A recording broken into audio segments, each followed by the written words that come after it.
요즘 들어 뱃살, 내장지방 쏙 빼는데 효능이 좋기로 소문난 레몬, 요리에도 많이 사용되는 과일인데 레몬에는 다양한 영양 성분들이 많아요. 근데 레몬도 잘 알고 드셔야 제대로 된 효능을 누릴 수가 있어요. 잘못 드시면 오히려 몸에 독이 되는 경우도 많이 있거든요. 이 영상을 통해 레몬에 어떤 효능이 있는지, 어떻게 드셔야 되는지, 함께 드시면 보약이 되는 음식에는 어떤 것이 있는지, 그리고 레몬 드실 때 주의할 점까지 레몬에 대한 모든 것을 알려드릴게요. 레몬은 다이어트뿐 아니라 당뇨 예방과 관리에도 아주 탁월한 효능이 있는데 최근 연구 결과에서 레몬에 들어있는 비타민 C와 풍부한 식이섬유, 각종 무기질과 구연산이 혈당 조절에 효과가 있어서 당뇨 예방에 도움이 될 수가 있고 지방을 분해해주는 효능이 있어서 다이어트에도 도움이 된다고 발표했어요. 또한 레몬은 독소를 배출해주는 효능이 있어 우리 몸의 신진대사를 원활하게 해주고 몸 안에 칼로리를 소모하는 데도 도움이 되고 몸에 붓기도 빼고 체중을 줄이는 데도 도움을 줄 수가 있죠. 그럼 레몬의 효능에 대해 조금 더 자세히 알려드릴게요. 12주 동안 진행된 연구에서 고지방 식단에다가 레몬 껍질에 함유된 페놀을 함께 섭취한 설치류는 고지방 식단만 섭취한 설치류보다 체중이 감소했다는 것을 발표했대요. 또한 체질량 지수가 높은 한국 여성을 대상으로 한 실험에서 레몬 다이어트를 시행한 결과 그렇지 않은 사람들에 비해서 체중과 허리둘레가 줄어들 뿐 아니라 인슐린 저항성까지 좋아진 결과를 볼 수 있었고 레몬 껍질은 이런 독소를 배출하는 효능뿐 아니라 변비를 해결하는 데도 탁월한 효과가 있죠. 레몬 껍질에는 비타민 C뿐 아니라 혈관 건강에 좋은 헤스피리딘, 그리고 골다공증 예방과 뼈 건강에 아주 중요한 칼슘, 그리고 팩틴이라는 성분이 아주 풍부하게 들어있어요. 바로 이 팩틴이 변비를 예방하는 데도 좋은 효능을 발휘해요. 수용성 식이섬유인 팩틴은 위에서 대장까지 가는 동안 많은 수분을 흡수해서 변을 무르게 만들어주고 장에 머물러 있는 노폐물과 다양한 유해 물질을 흡착해서 변과 함께 몸 밖으로 배출시키죠. 장내 환경을 깨끗하게 해주고 건강한 장 상태를 유지하도록 도와주죠. 그리고 레몬 과육에는 없고 오직 레몬 껍질에만 있는 성분이 있어요. 디리모넨이라고 하는 천연 오일인데 디리모넨은 레몬의 상큼한 향을 내는 성분이기도 하고 장을 자극해서 연동 운동이 활발하게 되도록 도와줘서 변비를 예방해 줄 수가 있어요. 또 레몬에는 구연산이라는 성분이 풍부한데 구연산이 우리 몸의 지방 분해 효소를 활성화시키는 역할을 해주죠. 활성화된 지방 분해 효소는 쌓여있는 내장 지방을 태워주고 허리둘레를 줄여주는 데도 많은 도움을 주게 되고 아침에 일어나자마자 공복에 레몬수를 마시면 우리 몸의 대사 기능이 활발해서 몸 안에 에너지 소비가 활성화돼요. 대한비만학회에서 발표한 연구 결과 레몬수를 섭취한 그룹이 그렇지 않은 그룹보다 내장 지방이 더 많이 감소했다는 것을 확인할 수가 있었어요. 또한 레몬에 들어있는 성분들은 뇌졸중의 위험을 줄여주는 데도 도움이 될 수 있고 한 연구에 따르면 감귤류에 함유되어 있는 플라보노이드는 여성의 허혈성 뇌졸중 위험을 낮추는 데도 도움이 될 수 있다고 발표했어요. 허혈성 뇌졸중은 가장 흔한 유형의 뇌졸중인데 혈전 때문에 뇌로 가는 혈액의 흐름이 방해되면서 발생할 수가 있죠. 플라보노이드가 함유된 음식을 오랜 기간 동안 섭취하면 이런 심혈관 질환뿐 아니라 각종 암을 예방하는 데도 도움이 될 수 있다고 해요. 레몬에는 이런 플라보노이드와 함께 강력한 항산화 작용을 하는 비타민 C가 풍부해요. 이 항산화 작용으로 세포 손상을 방지하고 암세포를 억제하고 항암 효과에도 도움을 줄 수 있는 거죠. 또한 이 레몬은 피부 미용에도 좋은데 피부색을 건강하게 해주는데 탁월한 효능이 있어요. 비타민 C는 콜라겐을 형성하는 데 중요한 역할을 해주고 피부를 환하게 해주고 잡티를 제거해주는 데 효과가 있기 때문이죠. 그리고 레몬의 놀라운 효능 중 하나는 당뇨를 예방, 개선하는 데 탁월하다는 건데 레몬에는 헤스페리딘이라는 플라보노이드 성분이 들어있어요. 이 헤스피리딘은 인슐린 감수성을 높이는 데 도움을 주는데 인슐린 감수성이 좋아야 혈당이 잘 조절되는데 당뇨가 발생하면 이 감수성이 떨어지면서 인슐린 저항성이 생기게 되죠. 헤스피리딘이 인슐린 저항성을 개선하는 데 많은 도움을 주게 돼요. 또한 레몬에는 많은 양의 항산화 물질들이 들어있는데 비타민 C뿐 아니라 폴리페놀, 플라보노이드 등 다양한 물질들이 혈당으로 인해 공격받고 상처난 세포들을 보호해주는데 장의 베타세포를 보호해주는 것이 아주 중요한 효능이죠. 베타세포는 인슐린은 불비하는 세포인데 당뇨가 생기면 가장 먼저 타격을 받게 돼요. 레몬을 통해 베타세포를 보호해서 당뇨를 예방할 수가 있게 되는 거죠. 이런 레몬을 복용하는 가장 좋은 방법은 바로 레몬수죠. 그럼 레몬수 만드는 방법을 알려드릴게요. 깨끗하게 씻은 레몬 1개와 물 1리터를 준비해주세요. 레몬은 양 끝 부분은 쓴맛이 내기 때문에 잘라주시고 레몬의 씨는 제거해도 되고 그냥 드셔도 되고 적당한 크기로 자른 레몬은 80도 정도의 뜨거운 물에 넣어주죠. 충분히 우려내주시면 레몬물이 완성돼요. 물의 온도별로 레몬물의 항산화 능력이 어느 정도 차이가 나는지 실험을 한 결과 80도 이상의 뜨거운 물에서 가장 높은 항산화 나타났다는 실험 결과도 있어요. 레몬의 제대로 된 효능을 얻기 위해서는 레몬물을 만들 때 꼭 뜨거운 물로 레몬을 우려내 주시길 바래요. 레몬물은 실온에서 어느 정도 식힌 후 미지근해졌을 때 마시면 돼요. 레몬의 산미가 강해서 드시기 힘드신 분들은 물을 충분히 더 희석해서 드시다가 적응이 되면 물의 양을 줄이시면 돼요. 이런 레몬수를 만들어 드실 때 주의할 점이 있는데 첫 번째는 반드시 충분한 양의 레몬을 넣어야 된다는 거고 레몬수를 만들 때 레몬 자른 건 몇 조각 넣어 드시는 경우가 경우가 있는데 이 정도는 충분하지 않아요. 1리터에 레몬 1개 정도 우려 드셔야 레몬의 효과를 볼 수가 있어요. 두 번째는 설탕을 넣으면 안 된다는 거예요. 레몬의 신맛이 강해서 먹기 힘드신 분들이 종종 설탕을 넣어 드시는데 그렇게 하시면 오히려 우리 몸에 독이 되죠. 레몬수의 맛을 위해 설탕을 넣으면 설탕을 과하게 드실 수 있기 때문에 넣으시지 않는 게 좋고, 세 번째는 레몬을 세척할 때는 깨끗하게 세척한다고 식초, 베이킹소다를 많이 사용하시잖아요. 하버드 대학에서 연구한 결과가 있는데 레몬은 물에 2분 정도 담아두었다가 흐르는 못에 잘 씻어주면 농약은 100% 제거된다고 해요. 근데 일반적인 상식과 달리 베이킹소다와 식초를 사용하게 되면 농약이 일부 남아있다는 것을 발표했대요. 레몬을 세척할 때는 아무것도 넣지 않은 깨끗한 물을 사용하시는 걸 권장해 드시는 게 좋고요. 다음으로 레몬과 함께 드시면 시너지의 효과가 내는 음식을 알려드릴게요. 첫 번째는 바로 계피예요. 레몬과 계피를 함께 사용해서 약으로 쓰기도 하는데 레몬과 계피를 함께 드시면 면역 체계를 강화해 주는 데도 도움이 되고, 계피의 향긋한 향과 매운맛이 특징인데 소화를 도와줄 뿐 아니라 혈당 조절에도 탁월한 효능이 있어요. 또한 레몬에는 염증을 억제하고 수치를 줄여주는 산화 방지제가 풍부한데 레몬과 계피를 지속적으로 섭취하면 강력한 항염작용이 나타나서 관절염에도 도움을 줄 수가 있죠. 레몬과 계피는 또 다이어트에도 많은 도움을 줄 수가 있는데, 계피는 혈액 속의 인슐린과 탄수화물 수치를 조절해서 복부에 지방이 쌓이지 않도록 도와주기 때문이에요. 그리고 레몬은 고구마와 함께 드셔도 좋은데 고구마에는 베타카로틴과 비타민 C나 식이섬유 등이 풍부하게 함유가 되어 있어서 염증을 감소시키고 안구 세포를 보호하는 효과도 있죠. 항산화제인 베타카로틴이 매우 풍부해서 안구 건조증의 위험도 줄이고 눈 건강에도 많은 도움을 줄 수가 있죠. 이 레몬도 비타민 C와 다양한 항산화 물질들을 함유하고 있어서 함께 섭취하면 항산화 효과를 더욱 높일 수가 있겠죠.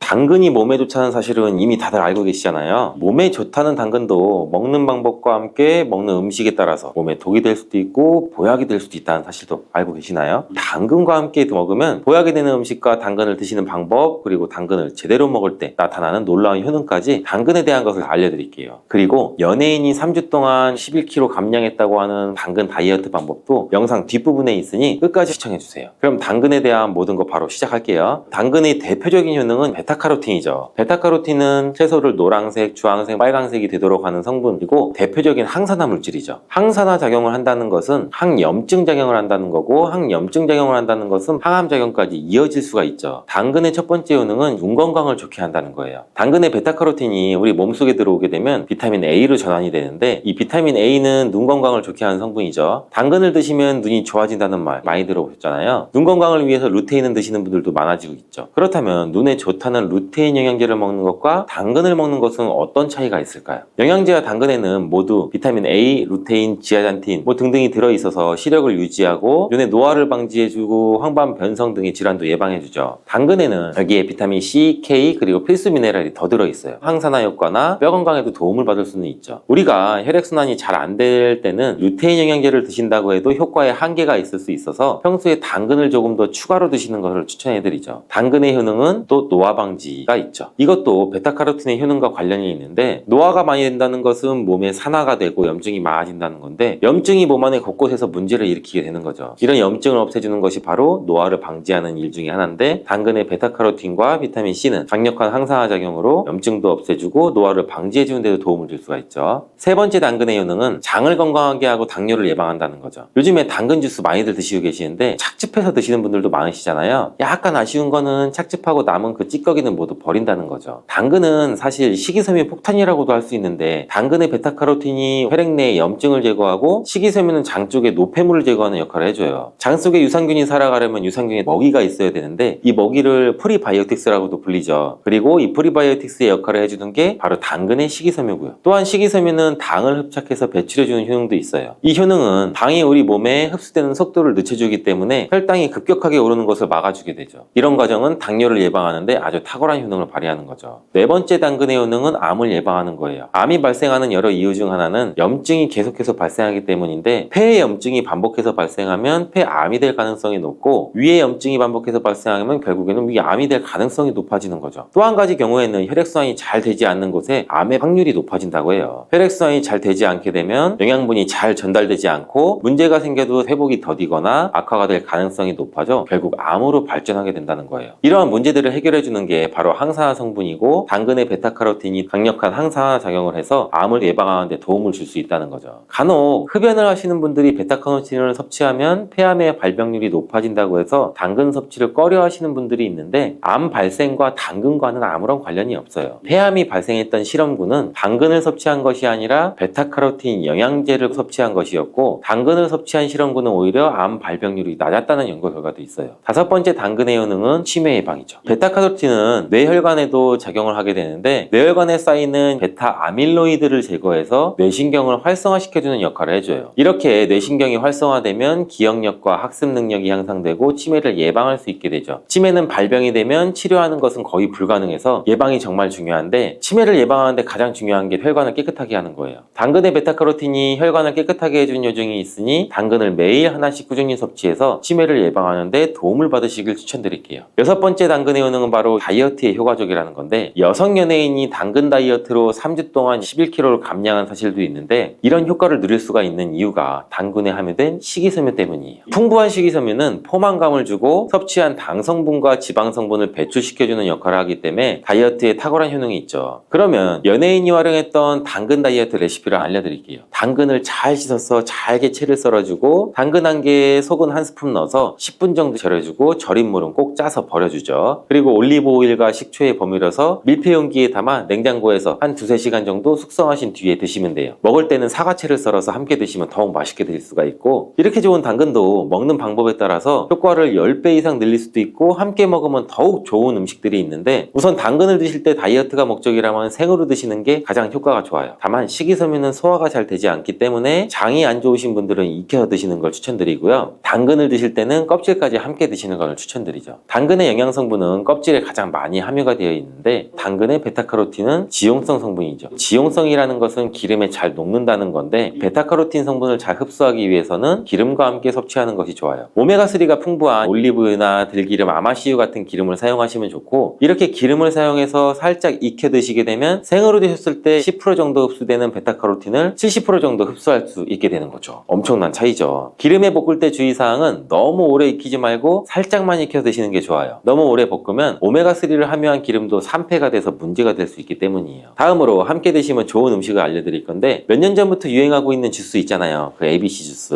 들어가는 재료는 사과, 비트, 당근이죠. 이 세 가지를 함께 갈아서 주스를 마시면 항산화 폭탄 주스를 마시게 되는 건데 이 세 가지 중 BT의 효능이 혈관을 확장시켜주고 깨끗하게 해주는 역할을 해요. 풍부한 항산화 물질이 확장된 혈관을 따라서 온몸에 구석구석 공급돼서 혈관을 깨끗하게 하고 염증을 제거해서 각종 질병에도 예방할 수 있게 도움을 줄 수가 있죠. 다만 BT에는 옥살산이 함유가 되어 있기 때문에 신장 결석을 유발할 수 있기 때문에 신장이 약하신 분들은 약간의 주의가 필요하고 그래서 요즘엔 이 비트를 빼고 사과, 양배추, 당근 이렇게 세 가지를 넣은 ACC 주스가 또 유행하죠. 양배추는 우리 몸에 진액을 보충해줘서 점막을 촉촉하게 해주는 효능이 있어서 외부로부터 들어오는 바이러스와 이물질을 배충시켜주는데 탁월한 효능이 있죠. 그리고 항암 효과도 극대화시킬 수 있는 음식도 알려드릴게요. 바로 브로콜리와 단호박을 당근과 함께 드시면 돼요. 세 가지를 생으로 드시는 것보다 찜기에 쪄서 드시면 흡수율을 훨씬 높일 수 있고요. 올리브오일과 약간의 소금을 넣고 물과 함께 섞어 드시면 맛도 좋고 또 건강에도 좋은 강력한 항암 주스도 드실 수가 있겠죠.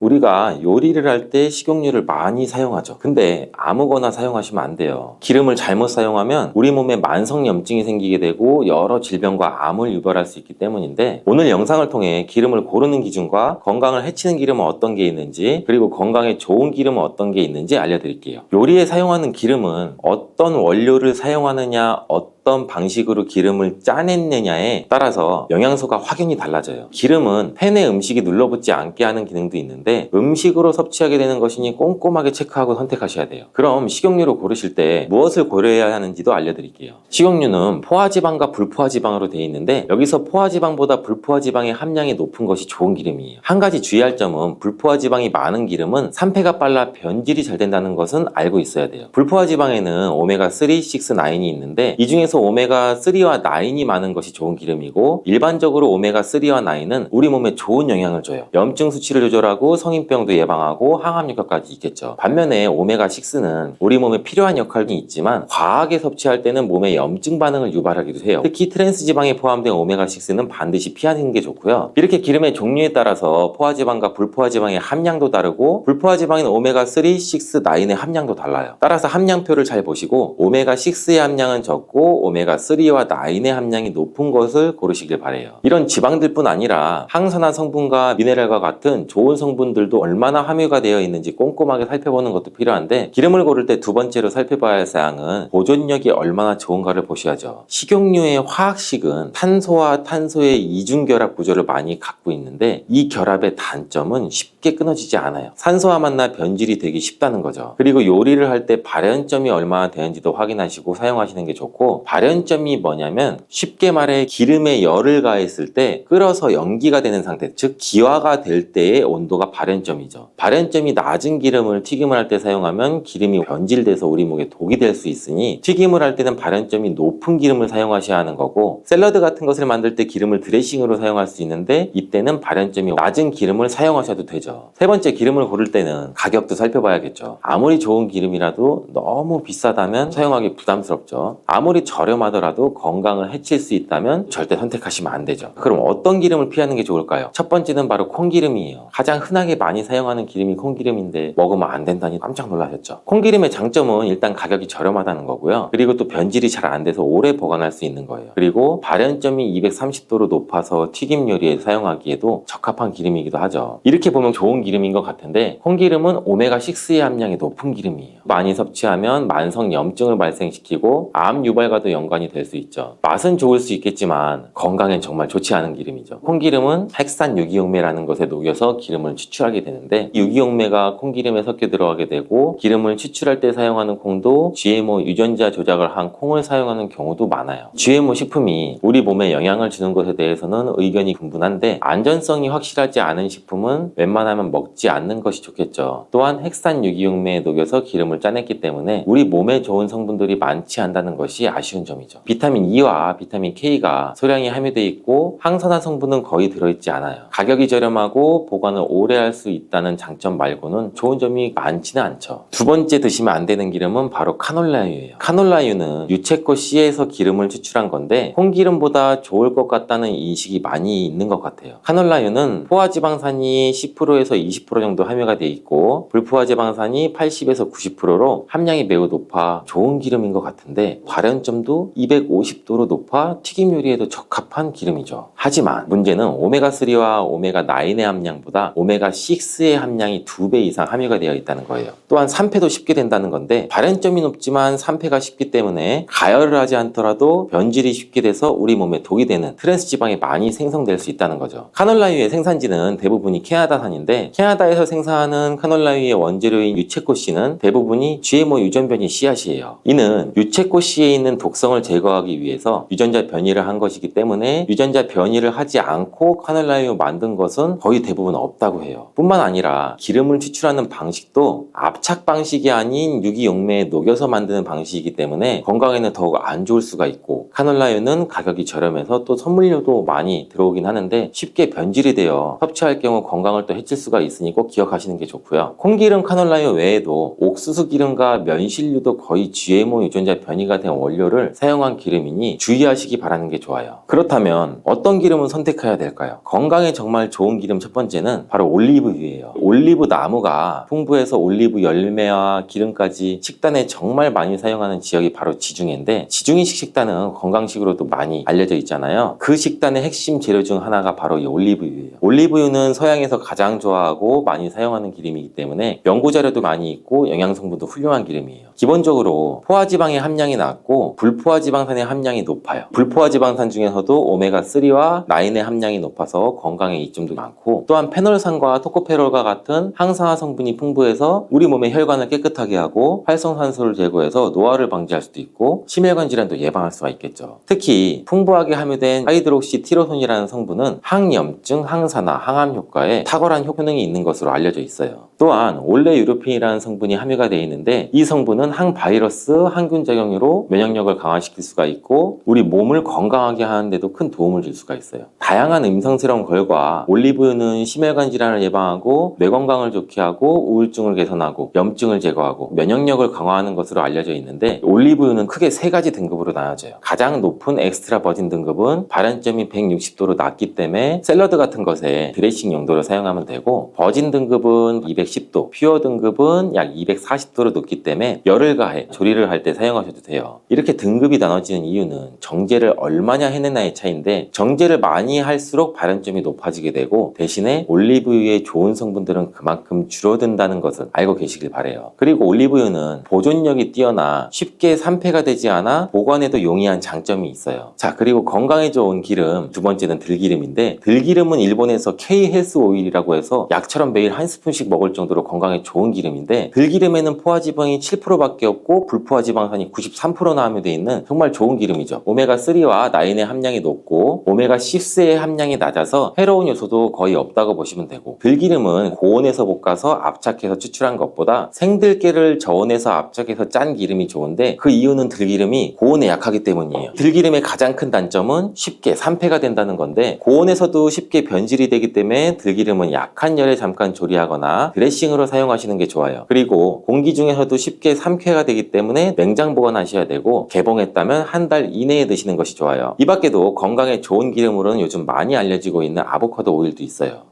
혹시 당뇨 대란이라고 들어보셨나요? 당뇨병 환자가 특정 지역이나 국가에서 급격하게 증가하는 현상을 가리키는 말인데요. 식습관, 운동 부족, 생활습관 변화 등 여러 요인에 의해 발생한다고 합니다. 생활습관으로 인해 생기는 병에는 우리가 흔히 알고 있는 만성질환, 성인병이 있죠. 대표적으로 고혈압, 고지혈증, 당뇨가 있는데요. 고혈압과 고지혈증은 약물 치료로 조절이 가능하지만, 고혈당과 같은 당뇨의 경우는 약물로도 일정 수치는 조절을 할 수가 있지만 약물 단독으로 치료하는 게 쉬운 일은 아닙니다. 약물요법과 스스로의 평생 관리가 필요한 질환이라고 말씀드리는 것이고요. 최근 대한당뇨병학회가 공개한 자료에 따르면 2020년 기준으로 30세 이상 성인 인구 605만 명이 당뇨 진단을 받았고, 이는 2010년에 비해서 무려 2배가 증가한 수치라고 하는데요. 30세 이상 성인 인구 6명 중 1명이 당뇨병 환자이고, 65세 이상은 10명 중 3명이 당뇨병 환자라는 이야기입니다. 10년 전 당뇨병 학회에서 는 40년 뒤인 2050년에 당뇨병 환자가 591만 명에 이를 것이라고 전망을 했었지만 10년 만에 2배 가까이 폭증을 했고, 이 수치만 보더라도 당뇨 대란이라는 말이 나올 수밖에 없는 상황인 거죠. 예전에는 40대 이상의 성인이나 노인성 질환으로 알고 있던 당뇨가 식습관의 변화로 20대와 30대의 젊은 당뇨 환자 수가 급증하고 있는데요. 2022년 20대의 당뇨 치료 환자 수가 4만 명으로 조사되었었는데, 이는 2018년도와 비교했을 때 47.7%나 늘어난 것으로 조사가 되었습니다. 하지만 더 큰 문제는 바로 당뇨 예비군입니다. 당뇨 전 단계 또는 전 당뇨라고 부르며, 당뇨병의 진단 기준에는 미치지 않을 뿐 정상적인 혈당 수치보다는 높은 상태를 뜻하는데요. 2020년 기준 전 당뇨 인구수가 약 1,500만 명인 점을 감안하면 당뇨병을 앓고 있거나 당뇨병의 위험에 노출되어 있는 인구수는 2천만 명 이상이라고 보여지는 상황이고요. 국민의 40% 이상이 당뇨이거나 당뇨의 예비군이라는 것이죠. 그럼 간단히 당뇨 수치에 대해서 알아보면, 건강한 신체의 경우에는 공복 혈당이 100 아래를 유지하고, 식후 1시간 후 혈당은 170 이하, 식후 2시간 후 혈당은 140 이하를 유지하지만, 전당뇨 단계에서는 공복 혈당이 100 이상이 되고 식후 2시간 혈당 또한 140에서 200 정도의 사이가 됩니다. 200이 넘어가는 상태가 어느 정도 지속이 되면 병원에서는 더 자세한 혈액 검사를 통해서 당화혈색소 측정 같은 당뇨 검사를 받아보시는 게 좋고요. 앞서 설명드린 것처럼 당뇨 전 단계, 즉 당뇨 예비군 상태는 당뇨병의 진단만 받지 않았을 뿐 당뇨의 시작 단계라고 보셔야 하는 게 맞습니다. 그래서 우리가 당뇨로 가지 않기 위해서는 생활 습관을 적극적으로 개선을 하셔야 하는데요. 일상생활 속에서 손쉽게 혈당 관리와 당뇨를 예방할 수 있는 방법들이 많이 있습니다. 방법을 설명하기에 앞서서 많은 분들이 잘못 알고 계시는 상식 2가지를 먼저 짚고 넘어가려고 하는데요. 당뇨병의 관리법으로 식사량만 줄이면 하면 혈당이 확 낮아진다고 알고 계시는 분들도 많이 있습니다. 하지만 무조건 그런 것은 아니고요. 비만으로 온 당뇨가 아니라 마른 당뇨의 경우에는 반대로 체중을 찌워야 하기 때문에 식사량을 제한하는 것이 독이 될 수도 있고, 단순히 양을 줄이는 것만으로는 제대로 된 혈당 관리가 어려운 점이 있습니다. 잘못 알고 있는 또 한 가지 정보는 체중 감량을 하면 혈당이 계속해서 떨어진다고 알고 계시는 분도 있는데, 당뇨는 인슐린 저항성을 개선해야 하는 질병이기 때문에 음식 하나만 조절한다고 해결되는 병은 아닙니다. 여기서 인슐린 저항성이란 인슐린이 정상적으로 반응하지 않아서 혈당을 낮추지 못하고 혈중의 포도당 농도가 계속 상승해서 이 문제를 해결하기 위해 더 많은 인슐린이 분비되는 현상을 말하는데요. 이 단계에서는 별다른 변화가 없기 때문에 모르고 지내다가 상황이 악화되면 혈당의 스파이크로 인한 당뇨로 이어질 수가 있기 때문에 인슐린 저항성 개선을 위한 노력이 아주 중요합니다. 그렇다면 일상 속에서 인슐린 저항성을 개선하고 당뇨를 예방할 수 있는 방법은 무엇이 있을까요? 지금부터 당뇨를 부르는 최악의 생활습관 3가지와 당뇨에서 가장 중요한 혈당 스파이크를 낮추는 현실적인 방법 3가지, 절대 드시면 안 되는 음식 3가지, 마지막으로 당뇨를 예방할 수 있는 기적의 식재료 2가지를 알려드리겠습니다. 우리가 피해야 할 최악의 생활습관 첫 번째는 인슐린에게 휴식을 주지 않는 식사 패턴입니다. 우리 몸은 혈당 조절을 위해서 12시간 이상의 공복이 필요한데요. 많은 사람들이 생활 패턴이 밤늦게까지 일을 하거나 깨어 있어서 음식을 늦게까지 먹는 경우가 많죠. 아침을 또 먹게 되면 공복 시간이 12시간이 안 되는 경우가 많습니다. 휴식을 취해야 하는 대사와 관련된 장기들이 쉬지 못하게 되고 계속 일을 해야 하기 때문에 쉽게 지치게 되고 인슐린 분비에 문제가 생길 수가 있는 거죠. 식사를 하지 않는 쉬는 시간에는 인슐린 분비도 휴식을 취해야 하는데 중간에 간식을 먹고 얼마 지나지 않아 식사를 하게 되고 결국에는 쉬지 않고 먹는 식습관이 만들어지는 게 문제가 되는 것입니다. 그렇다면 12시간 공복만 지키면 당뇨로부터 자유로워질 수 있을까요? 그렇진 않습니다. 앞서 말씀드린 것처럼 운동, 수면, 스트레스 등 복합적인 생활습관의 관리가 필요한데요. 당뇨를 부르는 최악의 습관 2번째가 바로 이 스트레스의 방치와 불규칙한 수면입니다. 많은 분들이 당뇨는 약만 잘 챙겨 먹고 음식과 운동으로 관리하면 된다고 생각해서 수면과 스트레스 관리는 신경 쓰지 않는데요. 다양한 연구 결과에 따르면 수면은 혈당 조절에 아주 긍정적인 영향을 미치게 되고 호르몬 분비와 신진대사에 직접적으로 연관이 있다고 합니다. 깊은 수면 단계에서는 인슐린이 효율적으로 작용을 하지만 수면이 부족한 상태에서는 콜티솔이라는 성분이 호르몬 분비를 증가시켜서 혈당 수치를 올리기도 합니다. 콜티솔이라는 호르몬은 스트레스를 받을 때 분비되는 호르몬의 한 종류입니다. 그럼 스트레스는 어떤 영향을 줄 수가 있을까요? 독일의 한 연구소에서는 29세부터 66세 근로자 5,300명을 대상으로 12년간 조사를 했었는데 연구 진행 중에 300명이 당뇨 진단을 받았었고요. 스트레스로 고통받는 사람은 그렇지 않은 사람에 비해서 당뇨에 걸릴 확률이 45%나 높았다고 합니다. 마지막으로 당뇨를 부르는 최악의 습관은 정제탄수화물의 과도한 섭취입니다. 정제탄수화물이란 식물의 원재료에서 미네랄, 섬유질 등의 영양소를 대부분 제거하고 당분만 남은 상태를 말하는데요. 그렇다고 모든 탄수화물이 나쁜 것은 아닙니다. 일반 식빵과 통밀빵을 섭취한 후 혈당 변화를 예로 들어보면 흰빵을 섭취한 후 1시간 후에는 혈당이 200 정도로 나오고 통밀빵은 140 정도로 흰빵이랑 비교했을 때 통밀빵이 훨씬 혈당이 안정적인 편으로 나옵니다. 당뇨가 있으신 분들은 탄수화물 조절을 가장 힘들어 하시는데 무조건 참다 보면 언젠가는 식욕이 폭발해서 과다 섭취를 할 확률이 높아집니다. 그러니까 탄수화물을 단번에 제한하지는 마시고요. 통곡물, 콩, 고구마, 귀리, 비정제된 탄수화물로 대체해서 극복해 보시는 것이 좋습니다. 이쯤에서 무엇을 어떻게 먹어야 할까라는 의문이 생기실 것 같은데요. 당뇨 예방, 혈당 스파이크를 낮추는 현실적인 방법 3가지를 바로 알려드릴게요. 첫 번째는 거꾸로 식사법인데요. 탄수화물보다 단백질, 식이섬유 등을 먼저 섭취를 해서 혈당이 빠르게 오르는 것을 막는 것입니다. 전문가들은 채소를 고기보다 먼저 복용을 하고 생선을 밥이나 빵보다 먼저 먹는 순서로 식사하는 것을 권장을 했고요. 흰 쌀밥보다는 잡곡밥의 섭취를 권했습니다. 또 다른 방법으로는 미국 하버드 공중보건대에서 추천하는 접시 식사법이 있는데요. 넓은 접시에 4분의 1은 통곡물, 그리고 나머지 빈 부분은 단백질과 과일, 채소로 채워서 식사를 하는 방법입니다. 그리고 두 번째 방법은 식후에 바로 움직이는 것입니다. 대부분의 현대인들이 식사 후 엘리베이터를 타고 이동하거나 차를 타고 이동하고 회사에 도착하면 바로 자리에 앉아서 일을 시작하는 경우들이 많죠. 이 패턴은 먹은 것에 비해서 움직이는 시간이 현저히 낮기 때문에 식사 시간에 올라간 혈당이 내려갈 틈이 없습니다. 중간에 간식을 먹지 않았고 공복을 유지했더라도 신체 활동량에 비해서 탄수화물의 섭취가 크고 혈당이 떨어지기 전에 다음 식사를 시작하게 되면 인슐린은 휴식을 취하기가 어렵습니다. 그렇기 때문에 먹는 양, 먹는 종류와 상관없이 식후에 계단을 오른다든지 잠깐 산책이라도 하는 것이 매우 중요하다고 할 수 있습니다. 마지막 세 번째는 최악의 습관에서 언급되었던 정제 탄수화물을 피하는 것입니다. 실제로 탄수화물 섭취 후 혈당이 올라가기 때문에 당뇨 환자들은 모든 탄수화물을 극단적으로 제한하는 경우가 있는데요. 특히 쌀을 무조건 끊어야 한다는 생각에 쌀 대신 단백질 위주의 식단을 하시는 분들도 많습니다. 그런데 쌀 소비량이 줄고 있는 것에 비해서 당뇨 환자 수는 늘고 있다고 하니 단순히 탄수화물 섭취의 문제가 아니라고 생각이 되고요. 앞서 말씀드린 것처럼 탄수화물이 문제가 아니라 흰 설탕, 흰 밀가루 등 정제 탄수화물이 문제가 되기 때문에 정제 탄수화물을 철저하게 끊으시는 게 중요합니다. 탄수화물 중단이 어려우신 분들은 비타민, 무기질, 영양소가 풍부하며 또 섬유질이 많아서 우리 몸에 쌓이는 나쁜 콜레스테롤 수치를 낮춰주는 복합 탄수화물을 드시면 좋습니다. 복합 탄수화물에는 어떤 것들이 있는지 구분하기 어려우시면 정제되지 않은 자연 그대로의 상태, 예를 들면 잡곡, 통밀, 고구마, 과일, 채소 같은 것들이 있고요. 잠깐, 음식만으로 해결되지 않는 게 당뇨라 하지만 도움이 되는 기적의 식재료도 분명히 존재하는데요. 먼저 기적의 식재료 두 가지를 알려드린 후 혈당을 급격히 올리는 최악의 음식 세 가지를 모두 알려드릴게요. 기적의 식재료 첫 번째는 바로 삶은 달걀입니다. 삶은 달걀은 기름이나 각종 소스가 들어가지 않은 자연 그대로의 상태이기 때문에 양질의 단백질을 섭취할 수 있는 아주 좋은 요리인데요. 탄수화물을 먹을 때 단백질을 함께 곁들이게 되면 혈당 상승 속도를 완만하게 만들어 주어서 혈당이 높아지는 것을 잡아줄 수가 있습니다. 그리고 당뇨를 예방하는 기적의 음식 두 번째는 당근인데요. 다른 채소에 비해서 당의 함량이 약간 높은 편이지만 식이섬유, 미네랄, 비타민이 풍부하기 때문에 당뇨 환자에게 아주 좋은 음식입니다. 기름에 열을 가해서 볶아서 드시거나 시간이 부족할 경우에는 생으로 드시는 것도 좋지만 간편하게 주스로도 한번 드셔보세요. 대부분의 과일은 주스로 만들게 되면 당의 흡수가 올라가서 권하진 않는데요. 당근의 경우에는 주스로 만들어 먹더라도 당이 올라가지 않기 때문에 걱정하지 않으셔도 됩니다. 반대로 혈당을 급격히 올리는 최악을 알아볼까요? 첫 번째는 바로 말린 과일입니다. 생과일 자체로는 문제가 없지만 과일을 말리게 되면 당 지수가 급격히 높아지게 됩니다. 되도록이면 생과일을 그대로 섭취하는 것이 좋겠죠. 혈당을 올리는 최악의 음식 두 번째는 음료인데요. 쉽게 마실 수 있는 다양한 음료에는 많은 양의 설탕이 들어가 있습니다. 비타민 음료 한 병에는 각설탕이 7, 8개나 들어간다고 하니까 아무리 식단 관리를 했더라도 이 음료 한 잔에 혈당이 급격히 오를 수가 있습니다. 그럼 제로 음료는 괜찮지 않을까요? 설탕이 들어가지 않았다고 해서 제로 슈가라고 이름이 붙었지만 드셔보면 분명 단맛을 느낄 수가 있습니다. 인공 감미료가 첨가되어 있기 때문인데요. 제로 음료는 당뇨와 상관없냐는 질문에 건강보험심사평가원에서 혈당에는 큰 영향을 주지 않는다 발표를 했었지만 2021년 영향을 준다고 답변을 번복하는 일이 있었습니다. 또한 당뇨병 학회에서도 열량 없는 인공 감미료는 혈당 개선 효과를 보여주지 못했다고 발표를 했습니다. 마지막 세 번째는 어떤 것이 있을까요? 바로 달달한 믹스커피인데요. 설탕이 안 좋다고 하는 이유 중 하나가 정제된 탄수화물이고 혈당을 급격히 올리기 때문인데 믹스커피에는 설탕이 1.5스푼 정도 들어가 있습니다. 육안으로 봤을 때는 아주 적은 양일 수도 있지만 하루에 이 믹스커피 여러 잔을 마시거나 꾸준히 마셨을 때는 혈당에 영향을 끼칠 수 있기 때문에 카페인을 섭취를 위함이라면 아무것도 첨가되지 않은 아메리카노를 추천해 드립니다.